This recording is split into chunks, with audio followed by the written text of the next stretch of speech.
Hello and welcome to the latest edition of the Templar Show with me, your guest host, Nick Griffin. And I know it's a horrible shock for you to see me instead of Brother Dawson, but he's busy. Oh dear. Hold on. Hold a second. It's not. So, let's get rid of the. Which one I've got to turn off? Hold on a minute. Hang on. Silence this one. Right. That should be better. Apologies for that. As I say, not my usual kit. So anyway, all that nasty reverb has gone. Yes, Brother Dawson is out of the Priory at the moment. I was very nearby, being over here, so he asked me to stand in instead. So I hope the shock is not too great for you. Anyway, here we go. What have I got for you today? Well, not a normal show, actually, because I've been working with Gemma over the last couple of days on a special project. And the special project is to reach out to the overwhelmingly English and, for that matter, Scottish section of our audience and the wider Christian nationalist movement. People who say, look, mainland Britain, it's finished here. This is chaos. It's getting worse and worse. We're going to become a minority. Even before then, there's going to be civil war. There's really bad things on the horizon. And I'm terrified of the future for my children. I want to go somewhere else. And we've been worrying about this for a long time because people, well, we had a good look at Hungary, actually. People we know have gone to Hungary, Romania, Bulgaria, Australia, Poland, all over the place. And there's this English and general British diaspora gradually spreading out over the world. There's huge numbers of actually young British fellows in particular in Cambodia, Thailand, Vietnam, the Philippines, anywhere except feeling utterly foreign in your own country. And we've been worrying about this because that's our future. It's our diaspora, especially when it's young people going. It's weakening Britain even more. And they're going to places where they'll just vanish into the general population. Not a good thing. And we've been thinking more and more about the fact that actually there is a place for people to go. If you're afraid of the coming civil war in Britain, and there's good reason to be, and there's very powerful forces working to make it happen. If you worry about the idea that there's no real future for your British children in a Britain that is no longer British, there's a place to go to. The place that was always the most British place in Britain, and that's here in Northern Ireland. So we've been working on the draft of this project. And so I thought that rather than working with rather unfamiliar equipment to do a normal show and then not finding the things I want to show you, etc., I would simply go through this because you can help. Because anything that we put out, I know many of you are Americans and so on, but some of you have been here, you know the place. But likewise, I know many Americans are thinking, well, I've got to get out of this city and go somewhere else. So you understand the problem. But particularly from the mainland Brits in the audience and people who watch later on in the evening and over the next couple of days, I would really value your feedback on this. You know, basically, if we can't convince you, if there's things that are unclear to you in what we're going to be putting out, then we're going to have problems with other people as well. So your feedback at this very early stage will be useful indeed. So let me just dive into the chat here and see who's with us. Even Agastrom, hello brother, good to see you. Krista Strid, Westover 1314. Jason, hello. Hugo up in Glasgow way, good to see you too. Anthony H, Scott Phillips, John Kopasaki, hello to you all the way over there. Yes, back to the Priory, it's great to be here. Krista Strid and Troy, hello to you, and welcome also to all of you who join us later on. So what we're looking at here is something which will be a standalone small website, not directly connected to the Templars, not because we want to hide it, but because they don't necessarily belong together. Not directly connected to Nick Griffin, but I will certainly cover it. This isn't a political thing. This is a demographic operation, and it's something about the long-term future of Britain and British identity. Actually, it's more than that, because Northern Ireland and the Republic of Ireland, I believe, and Jim believes, and other people we've spoken to also believe, are going to play an extraordinarily valuable part in securing the future of our people, that's to be in your face to the BBC. It's us white people, but it's us Europeans, it's us Christians, however you want to look at it, our people, whatever label you want to give us, you know who we are. You're with us, you're part of us. You know, the future of our people, whether it's the English, in particular the British in general, or Europeans, rests on what's going to happen here. Why is that? Why is that? Because it's happened in the past.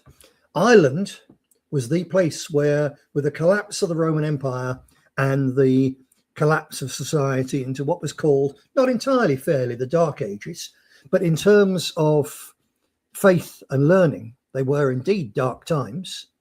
And basically the whole of Western Europe, including right over Denmark, Germany, and so on, was evangelized, was brought back to Christ and to the light of civilization by missionaries who left from Ireland. In particular, the missionaries trained by and following St. Patrick, who were right here in Northern Ireland, literally a few hundred yards down the road from here. The priory building here is built with stones from the abbey, which replaced the first one that Patrick himself built. That's how close the connection is. But that island was the place that brought back the light of Christianity and civilization to Wales, to England, to Scotland, and to a vast part of Western Europe. This place was a beacon in the darkest time that kept the light alive. And it's going to be again, for various reasons, not least geographic, but also because absolutely uniquely in the whole white world, this little island has two communities who at different times, as they fought each other, the loyalists and the Republicans, the Protestants and the Catholics, these two communities at different times, not just persecuted the others, but been brutally persecuted themselves, and they come through it. These two communities have both at different times had their identity, their very existence hanging by a thread, and they fought back and secured it. And therefore, there's an enormous amount of tradition and knowledge and culture of being an oppressed majority, being an oppressed and threatened minority in this little island. There's more experience of being where our people are all going, and that includes you in America, in Canada, in Australia, and so on, where we're all going to be the largest minority in a whole, not a nation anymore, a society of minorities. Where we're all going is where the Protestants and the Catholics of Northern Ireland at different times have both been, and for the matter are now. So the experiences and the wealth of knowledge, I'm not talking about bombs and bullets and all that stuff. I'm talking about the way in which a community, a group of people can secure their identity and secure their rights in all sorts of ways. There's more known about that in this place than anywhere else in the world. And of course, it's an English-speaking place, which makes it very, very accessible, the knowledge from here to elsewhere. And it's part of the United Kingdom of Great Britain and Northern Ireland. So if an Englishman living in London, living in Birmingham, thinks, I can't stand this anymore, my kids are not safe, I've got to go, get out. I don't feel at home anymore. This isn't my country anymore. I'm a foreigner in my own land. The voices, the faces, the signs on the shops, even the smell of the place is foreign. To me, I was born in London. I go back to huge swathes of London. It's an utterly foreign place. But over here, I am at home. Because whether you're English or Scots or Welsh or Northern Irish, or often even Irish, you are part of the British family of nations, and the streets of Northern Ireland are more the atmosphere and just everything of the British family of nations than anywhere else. 1,000,000 times more than our poor lost capital city. 1,000,000 times more than that. So this is the place for people to come to. So this project is going to be a standalone website for people who are looking to come to Northern Ireland. And you walk around the streets here now, you go into shops here now, and you're constantly, I'm amazed over the last couple of years of the change of this, you're constantly coming across English people, not as tourists, they are living here. They brought their families here. They're working here. They're carving out a new trade and career for themselves here. They bought a house here, and all of them say it's the best thing they've ever done, and it's fantastic. And a large part of it is, of course, the incredible street cult, incredibly strong street culture of the Protestant, the Loyalist marching band culture. I remember years ago reading an article in the Daily Telegraph. Very unusually, it talked about the band culture and the 12th and all the rest of it. And actually, this is probably 30 years ago now, and the band culture itself has grown much stronger. It's an independent thing. It's not connected directly to the old Orange Lodge and the old things. It's much more stronger, and it's very modern in a way. It's very, very young. And even before that, the Telegraph described the Loyalist marching culture as, what was it? The last great uncommercialized folk festival of Western Europe. And that's absolutely it. It's something quite astounding. And these newcomers who are living over here now, they came partly because of that, but they say it's far more than that.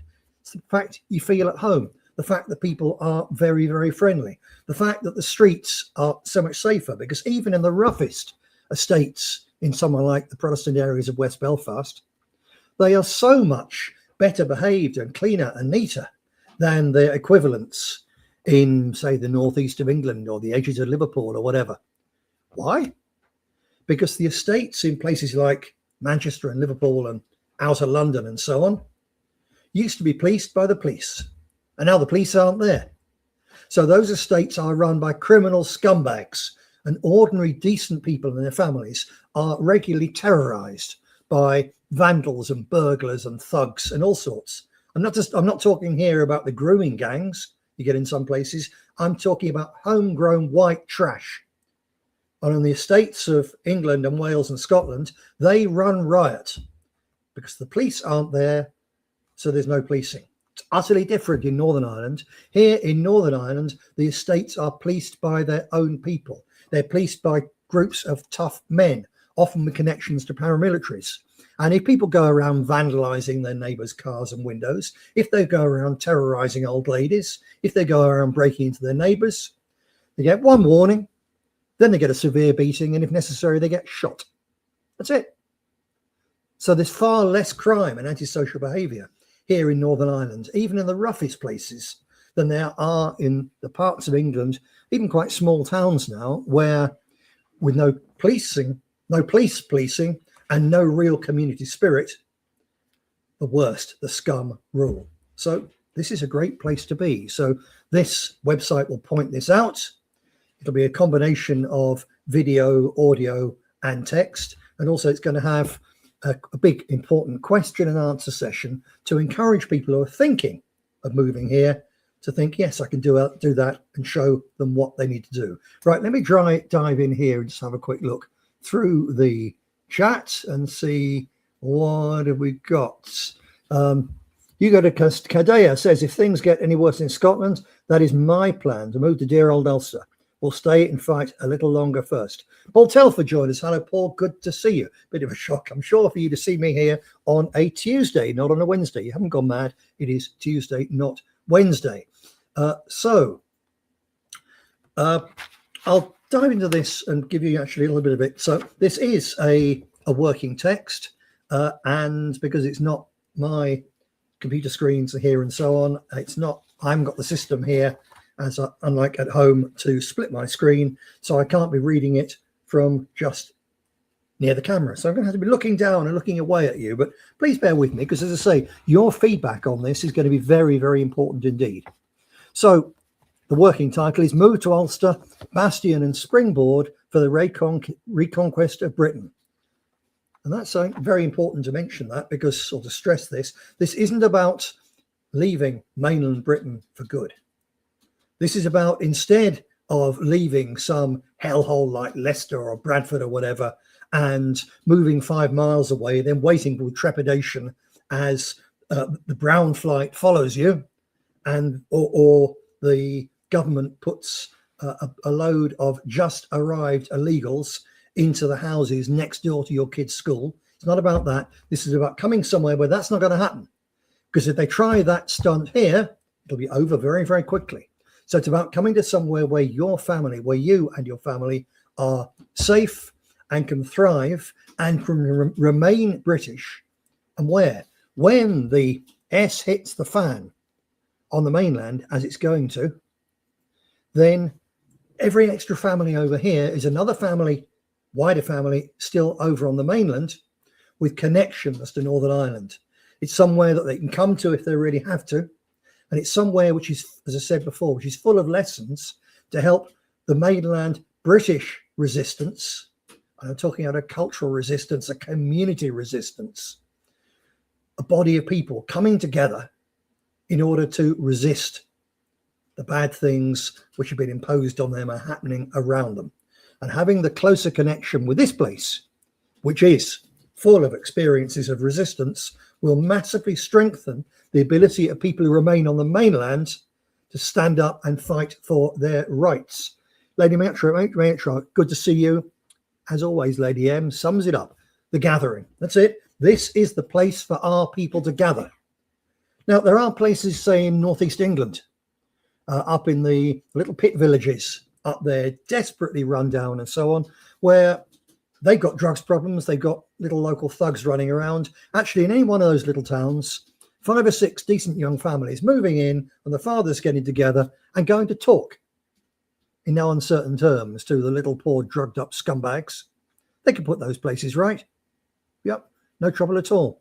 But even when they did, in those places in northeast England, once upon a time they did have a strong community. Every single pit had its own silver band, had its own extra education operation for young men who were particularly bright and so on. They used to do that. They had wakes, walks in all sorts of northern cities. There was a local community, but it's almost all gone. You could buy houses as cheap in Liverpool as you could in West Belfast. Yeah, sure. And actually, Liverpool's the one British city which has got whiter over the last few years because not even the immigrants can stand living amongst, sorry, Paul, the Scousers. Not all the Scousers, they're good people, a lot of them. But there's lots of scumbags there, utter scum who dominate that city. And you can't build something in a place like that. There's no experiences of resistance in that city. There are in this place. That's why it's so special. So I'm going to read a bit of this now. Is there a British future for your family? This first one's going to be actually a video a video with a voiceover. And we'll be using for this first bit a white working class English voice because that's the people we're aimed at, white van man. We're oppressed and despised second-class citizens in our own country. Children aren't safe.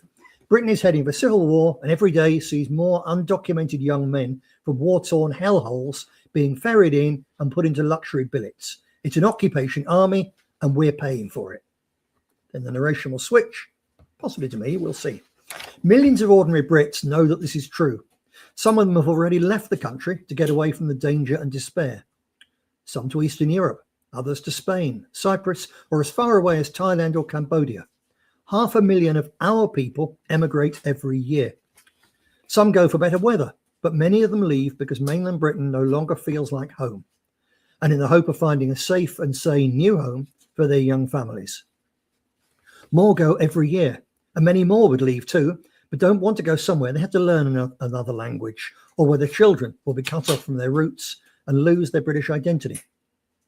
The loss of so many English, Scots and Welsh families has become a serious factor, speeding up the rate at which the indigenous population of our lands is being replaced by foreigners. You can't really blame people for wanting to go somewhere safe, but it's a real problem if they and their children are lost to us forever. There has to be a better way, one which allows decent people to build their families a safe, white future in a place that appreciates them and celebrates our British identity. And then we're going to switch to a Northern Irish accent. Can't be Brother Jim because, of course, he's a Scot, but you know what I mean. That place is Northern Ireland, and it's already happening. Visitors are often surprised by the number of English already living over here. I'm just going to, every now and again, squiggle with my pen because I'm using this as proofreading. Why are they coming in such growing numbers? Because our small corner of Ireland is safe, patriotic, and blessed with a great band culture centered on the celebration of British identity and history. English people feel at home here, and the Scots even more so. Above all, it's much whiter, and we've none of the problems which mass immigration has forced on so much of the mainland. We've seen several years of increased immigration, but government efforts to swamp us like the rest of Great Britain have run into real resistance. Hundreds of Roma were housed in Ballymena for some months, but they made themselves unwelcome by doing what they always do. So now there are none in Ballymena. A few weeks after that, hundreds of Africans and Muslims were pushed out of loyalist East Belfast. There are still some left in other areas at present, but it's guaranteed that if any start molesting women, grooming little girls, stabbing white lads or mugging old ladies, they'll be put out and heading for the mainland or down to Dublin within days. We all know that real trouble is coming to the mainland. When it happens, when the news of attacks on English streets, pubs, churches and so on will spark retaliation in Northern Ireland, which will see the last of the unwanted ethnics forced out. Everyone knows that. What fewer know is that community leaders in loyalist areas already have plans to house mainland refugees. That's our people. I better put that in actually, haven't I? Addition. They remember how, at the start of the Troubles here in the late 60s, Liverpool and Glasgow gave refuge to thousands of victims of the old sectarian madness. We know that while Brits can be refugees too, and we will be ready to help them. Decent Christians here see Islam as a threat, and the victims of Islamist thugs as our people that we have a duty to help. There's one more reason, and it helps to explain why mainlanders who move here, even before it all kicks off, are especially welcome. The loyalist Protestant community is now an overall minority in Northern Ireland. In some ways, it doesn't matter. The Catholics who have now outbred us aren't so very different, and most of the old sectarian bitterness is gone. But we are fiercely proud of our British heritage. This little state was created as the place where the British minority on the island of Ireland would be the clear majority. We want to be again, but for that we need more British babies to make it happen. We're working on having our own, but yours will be very welcome too. Let's have a look in here. Lady M says England is a world zoo. That's not very polite, is it? But I know exactly what you mean. It's why it's so wonderful. It's one of the reasons why it's so wonderful being over here. You really should come over, Lady M, at some stage. You'd be very welcome indeed. Hello, Kit Bear. Good evening to you. Good to see you. Paul Telford, who I know was over with his lovely lady wife quite recently, several times actually, says, we love Belfast City, back over in September. If only we could rent a house and we'd stay. Well, actually, Paul, one of the things that this covers is about renting a house. And house rentals are cheaper here than they are on the mainland. But I think, Paul, it'll be difficult for you to go because Brother Telford has an enormous family of grandchildren and great-grandchildren, and I guess you would miss them immensely. Well, of course, long-term, it's the place where, well, it'd be a great place for them. It really would. But anyway, that's up to you. You're always welcome here, Paul, in any case, as you know. All right, then we've got a section on moving to Ulster. Your questions answered. Or shall I go on to the big picture? I think I'll go on over to the big picture. So the questions answered. What's the time? 28. We've got time yet. Right. So this is the thing will be split up into these different sections. So you don't have to read this slightly heavy bit. If you just want to find out how do I get a house in Northern Ireland, you can go straight to that section. But you people are intelligent, cerebral, and not necessarily, especially our American brethren, thinking about moving to Belfast anytime soon. So I'll do you the big picture bit. Hang on, Jason K. Time to dust off the castles, redig the moats, refurbish the cannons and restock the oil vats and the bailies. Would trebuchets be needed? Well, I guess that not even our crazed police force actually could object to a trebuchet. Reminds me of an anecdote from back in the days of the BNP. And during 2009, when we had the run-up to the European elections, we were desperately raising funds. And we had a series of dinners all around the country. And we took Jim was part of it. We took a sort of traveling roadshow of British Second World War ideas and songs and so on to each of our regions. And we had a dinner and a lovely social evening with everybody. And up in the northeast of England, near Newcastle. We had our northeast one.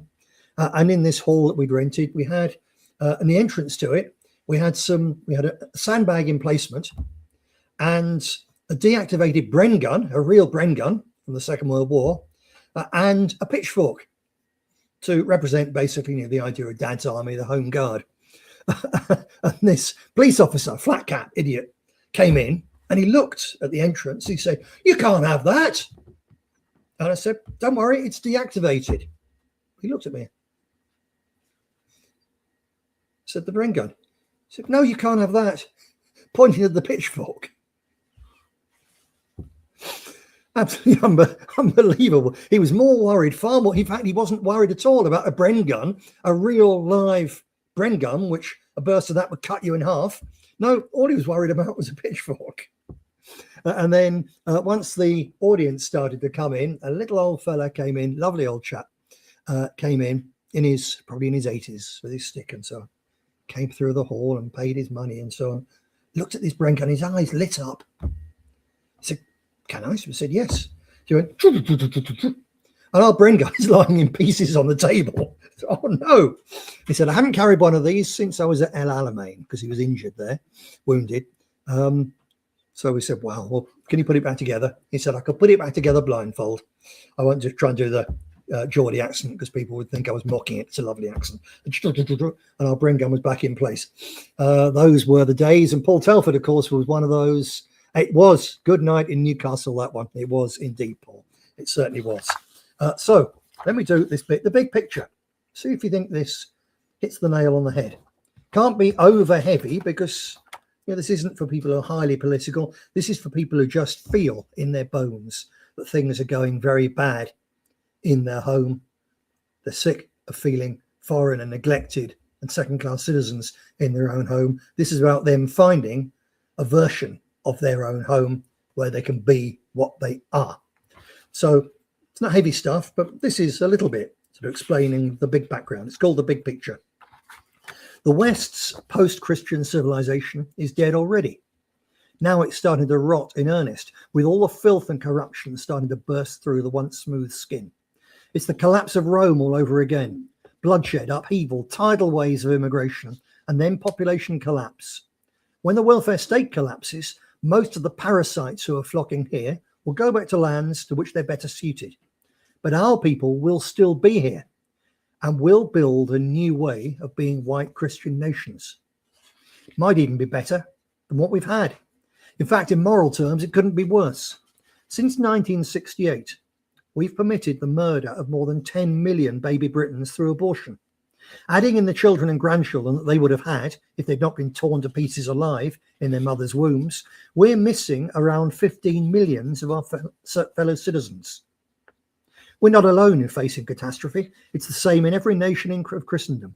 Abortion, contraception, an economic system that forces women to work and stops men earning enough to keep their families, plus the poison of feminism, have between them created the gap which the elite have been able to fill with immigrants. We sowed the seeds of demographic disaster, and the children we're having today will reap the whirlwind, and the children of today will pay the price.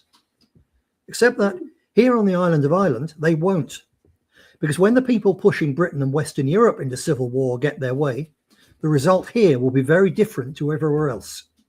In many other places, our people are going to get hammered by more aggressive, better organized, and more numerous minorities. But not here. Even if we're lucky enough to avoid a rapid collapse into full-scale war, full-on war, you already have a pretty good idea of what the future will be like for young Britons growing up in the ruined, betrayed nations we hold so dear. Life in England, Scotland and Wales is already so much poorer and nastier than our parents and grandparents ever thought it could be. And it's going to get worse, much worse, which you already know, of course. Otherwise, you wouldn't be on this website. Outlook for the future over here in Northern Ireland.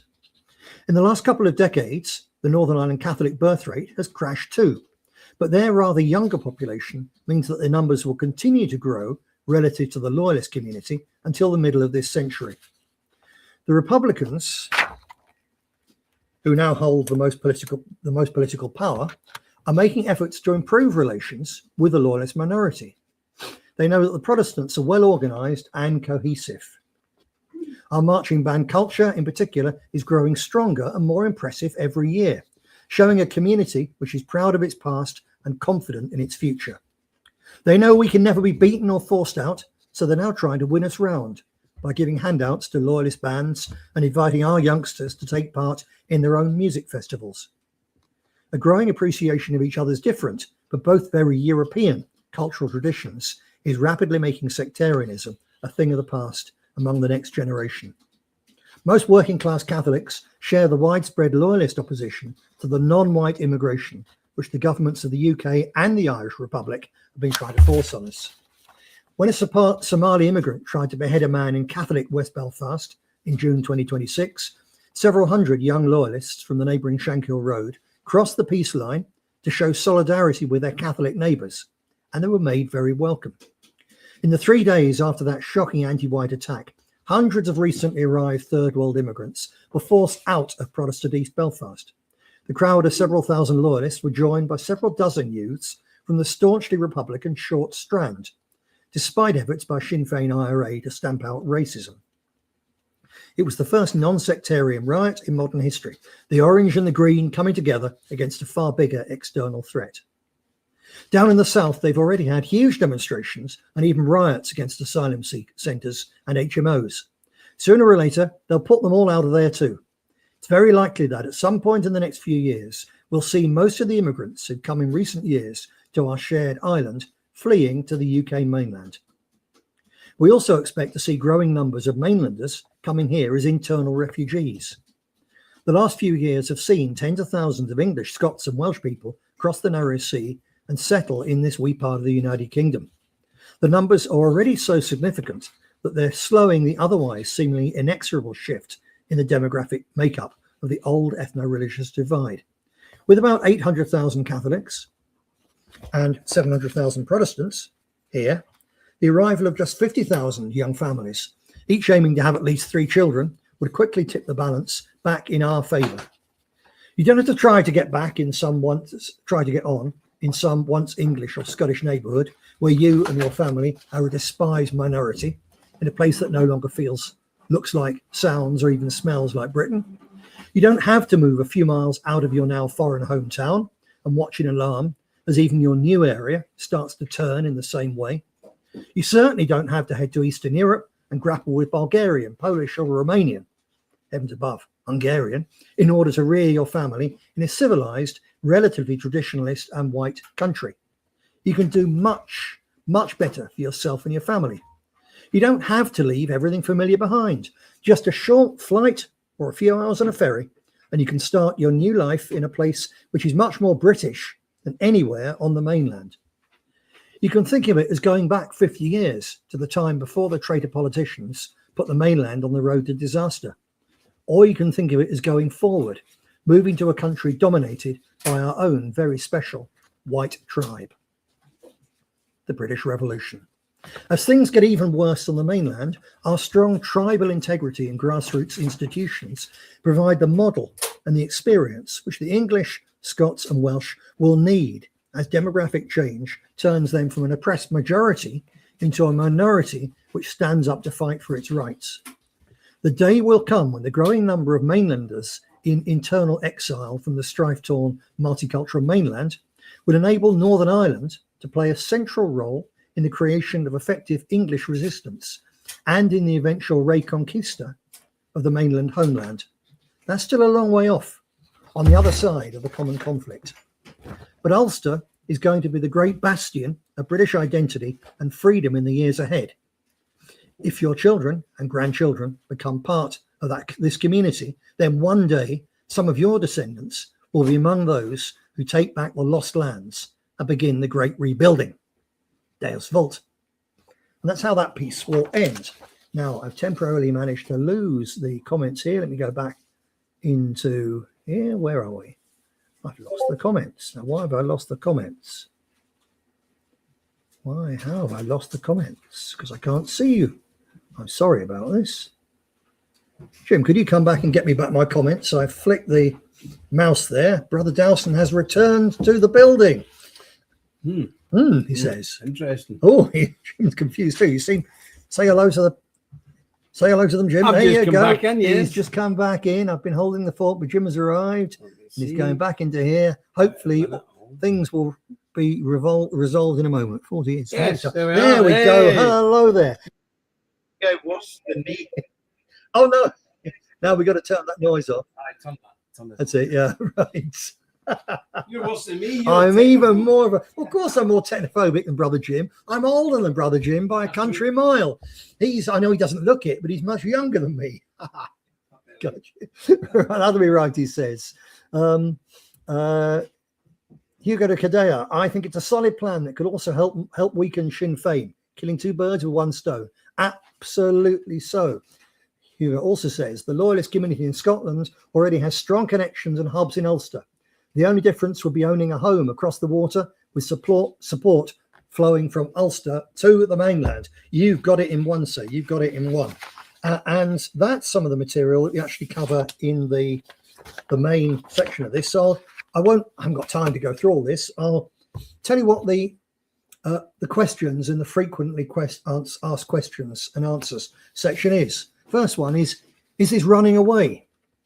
And no. As we explained, it's not running away. This is retrenching, somewhere defensible, somewhere from which you can then go on and win in the future.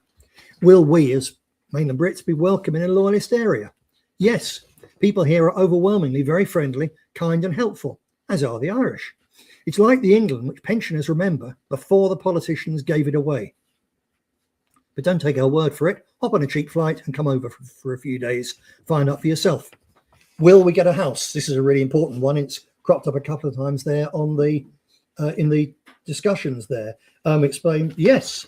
In fact, we've got a whole appendix here. I've done quite a lot of work on looking at house prices. Northern Ireland is about 2/3 cheaper than the average in Britain. Way, way cheaper. You can buy somewhere superb in most parts of Northern Ireland for the cost of a rather grotty 2-bedroom flat anywhere in southern England. Simple as that. It's the place to be. The rental prices are on average lower than almost anywhere on the mainland.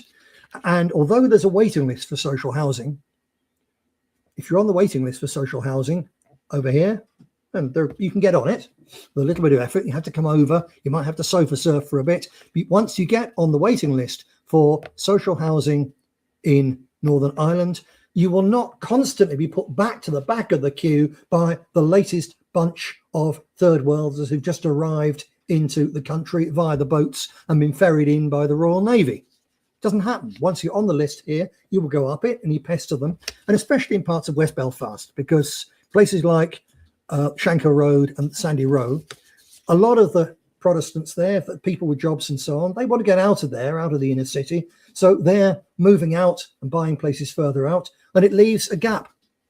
So there's perfectly good houses in perfectly decent estates which come available. And if you're over here and you're working and you haven't got a permanent home, but you're on the list, you will get one of those. Well, it's not far sooner than you get it in London. You wouldn't get it in London because you're guilty of being white and British. That's it. You're not going to get a council house. Over here, you will do. We also look at how to go about renting privately and so on. So that's one of the questions. Another very important one. What about work? We say, we're glad you asked because we don't want sponges and scroungers. And then we say that actually there's plenty of jobs here. Unfortunately, the Protestants over here gave up having enough children about the same time as the rest of the United Kingdom. So there is a demographic black hole opening up. And in particular, there's so many fellows who are very skilled electricians and plasterers and plumbers and motor mechanics and so on who are retiring. And just like the rest of the United Kingdom, so many of the youngsters who are there have been persuaded to get themselves worthless degrees and a mountain of student debt that there's not enough proper tradesmen here. So it doesn't matter that you're English or Scottish or Welsh. If you've got a trade and you establish yourself, and everyone around here knows everybody else, it's a far stronger community. Once you've done a decent job for 3 or 4 people, you will have people queuing up and asking you to do some work for them. And that's it. It's fine. And you're not going to have to going into a place for one of the others, where you know damn well that if you go into Ahmed's shop or whatever and do the work for him, you're going to have one hell of a job to get your money, because that's the way they work, those people. Over here, you're working with decent people just like you. You'll do the work, they'll pay you, they'll appreciate you, they will tell their friends and their neighbours, and you'll be fine for work. Don't you worry. Conversely, a question here, won't mainland immigrants be taking houses and jobs off locals? No, we explain why it's not the case, because of the baby boomer thing. Have a look here. Kit Bear. Now, here's a very important thing for all Englishmen, all proper Englishmen anyway. Kit says, I can honestly say that Irish pubs are quite excellent. That's also very true, actually. The only reason I can possibly think of for not moving to Northern Ireland, apart from the fact it does rain here rather more, which if you're living in parched England at the moment, you might actually like. There's certainly no wildfires here because the place is too green. It's very beautiful, but yeah, it's a bit wet. So that's one reason for not coming here, but let's face it, it's a minor problem. And because the cost of housing here is so much cheaper, if you've got a decent job, if you do decent work, you'll have enough money to take yourself and your family off to somewhere nice and warm, perhaps in November and February for a week. Go and get some winter sun, and that'll make it all better. So there's only one serious reason for not coming to Northern Ireland or anywhere in Ireland. For that matter, it's the same reason you don't go to Scotland. Their beer is bloody awful. Nobody makes beer like the Southern English. It's as simple as that. Not the Germans, not the Belgians. No one makes beer like us. But hopefully, once there's enough English here, there'll be a taste for proper beer, and one of you can come and set up a small brewery and cater to the English exiles and supply decent beer to a couple of pubs, because at present it's very difficult to find. But everything else is like England used to be, in the very best possible way. I would say it's not just like the England I grew up in, where as kids of 7 or 8 were able to walk to school, even in a suburb of London and so on. There wasn't any problems and our parents weren't scared for us and people could leave their doors open. It's actually even earlier than that, because the things like singing in pubs and a local band culture, the silver bands of not just coal mining areas and so on, but quarries and things like that all over the country. Those things are gone by the early 60s in Britain on the mainland. They're as strong here as they ever were. This is almost the idealized Britain of years gone by. It's a fantastic place to be. Right, how are we doing for time? It's 4:47. So I'll just look at the other questions so that actually I'm going to put this on Substack very soon. So join me on Substack, Nick Griffin Beyond the Pale. And again, your feedback to this document would be really, really appreciated. Another question. My family's roots are Irish Catholic. Where should I go? It's not a problem. You come here. Are Brits welcome in Catholic areas? Short answer is no. Don't worry, there's plenty of loyalist areas to come to. How can I tell if an area is loyalist or Republican? Well, it's flags and curbstones, but it's also talking to people. And we've got a link to a tremendously good website to help you with that. But above all else, you've got to come here. You've got to visit it. You've got to see the place, make a few local friends, get in touch with Brother Dowson and so on. And then just follow the local advice. You will find somewhere. You'll see the flags. And you'll see the flags, as Jim said. What about leisure activities? Look, this place is an outdoor leisure paradise. And don't think in Belfast you're coming to somewhere that's a bombed out ruin. It's one of the coolest cities on the planet. Really is. It's a great place to be. Belfast itself is too hedonistic. You start to get down to the party centre and the Titanic exhibition and all the rest. Your visitors from your wider extended family will love it.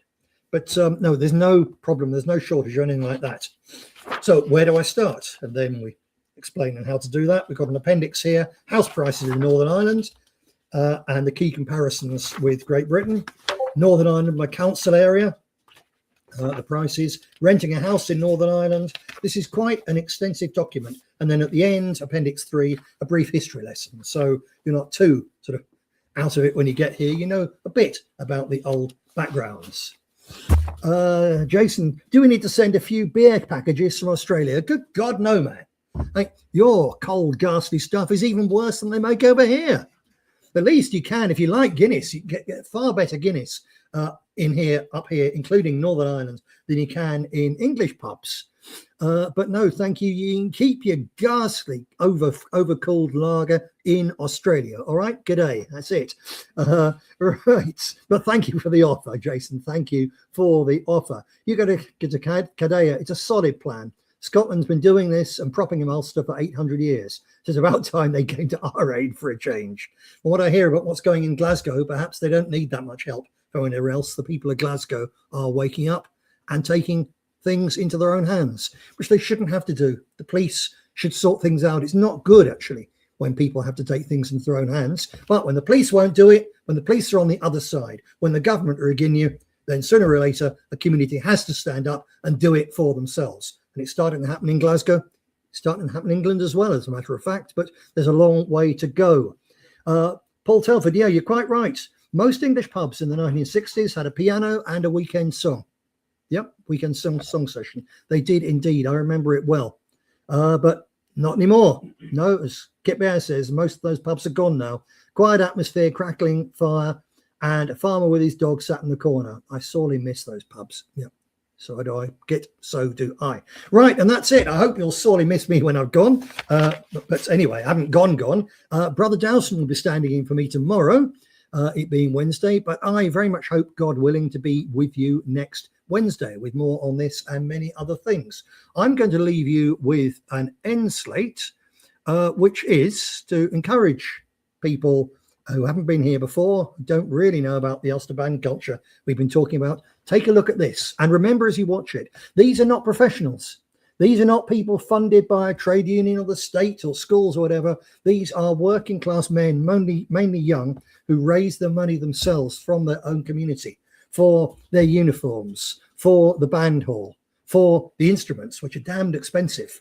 And they get together and they train day after day, several times a week. They practice like this and they come out on these parades. And this is not something that only happens on the 12th of July. Lots of Brits, mainland Brits, who even understand a bit about this, think, oh, just one day a year the prods go marching. Perhaps they're practicing a couple of days beforehand. No, this band culture is constant through the spring, the summer, and even into the autumn. And there's special days at other times. And the practice goes on all year round. It's the musical, cultural backdrop to the whole place. And so if you like this, if you'd far rather that your kids got into this than the sort of poisonous stuff that you get in the mainstream media on all the TikToks and all the rest of it, then just come here, because this is normal. This isn't something exceptional. This is every single little Protestant town and Protestant village and little Protestant estate. They've all got one of these bands. Some are better than others. I picked a particularly good one for you.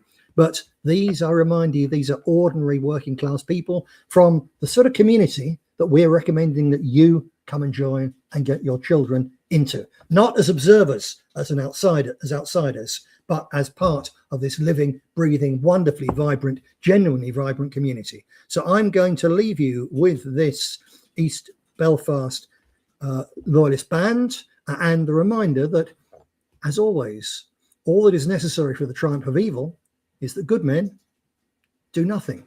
And you're good men and good women. So get out and do something good. Deus Vult.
End stream. End stream if it's finished. Yep.